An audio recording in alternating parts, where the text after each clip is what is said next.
코로나19 이후 돌봄 정책 연구는 코로나19로 가시화된 기존 돌봄 정책의 사각지대를 재점검하고 돌봄 정책의 목표를 재설정해 돌봄 취약 집단에 대한 문제 해결 방안을 마련하기 위한 연구입니다. 본 연구는 2020년 2월 기준 초등학생 이하 자녀가 있는 남녀 취업자 3,000명을 대상으로 한 설문조사, 총 5개 그룹 28명을 대상으로 한 초점 집단 면접, 32명의 돌봄 정책 전문가 의견 조사를 통해 진행했습니다. 코로나19 이후 일자리 지속 여부를 먼저 살펴보면 코로나19 시기에도 일자리 변화 없이 동일한 일자리에서 계속 일하는 비율은 남성 86.2%, 여성 70.9%로 여성이 더 낮았습니다. 코로나 이전에 취업하였지만 코로나19 시기 이후 일을 그만둔 경우는 남성 10%, 여성 13.6%이며 일을 그만두고 새 일자리를 가진 경우도 남성 3.8%, 여성 15.5%로 여성의 일자리 변화가 많았습니다.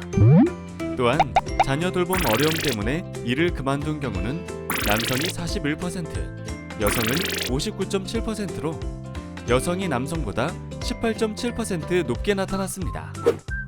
일자리 변화가 없는 경우는 상용 근로자 비중이 높았고 그만둔 경우는 변화가 없는 집단과 달리 임시 일용직 근로자 비중이 높았습니다. 여성의 경우 그만둔 집단에서 임시 근로자 비중이 19.1%, 특수고용 형태 근로자 비중이 10%로 남성에 비해 더 높았습니다. 근로 유연성 수준은 일자리 변화가 없는 집단에 비해 그만둔 집단과 일자리를 이동한 집단의 수준이 더 낮은 것을 확인할 수 있는데 이는 남성과 여성 모두 동일하게 나타났습니다.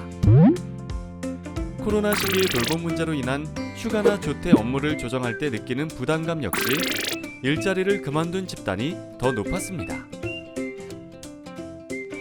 코로나19 이후 돌봄 사유에 의한 일의 조정 및 중단 경험과 근로시간의 변화를 살펴보면 연차 사용, 근무시간 단축, 일하는 시간대 변경, 무급휴가 사용 순으로 나타났으며 모든 항목에서 남성보다 여성의 경험 비율이 더 높은 것을 알 수 있습니다.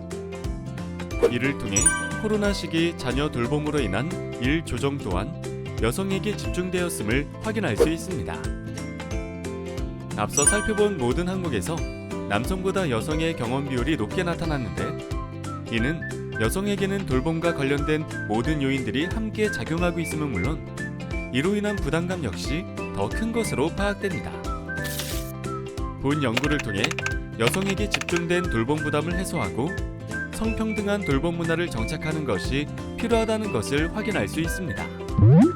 또한 한부모 가구나 맞벌이 등 가족 형태에 따라 돌봄 취약성이 다르게 나타나는 문제에 대응하여 돌봄 취약성이 높은 가족에 대한 돌봄 지원 우선 고려 등 정책 재설계가 필요하며 일자리 특성에 따라 상대적으로 돌봄에 취약한 집단에 대한 정책 대응 마련 역시 필요하겠습니다.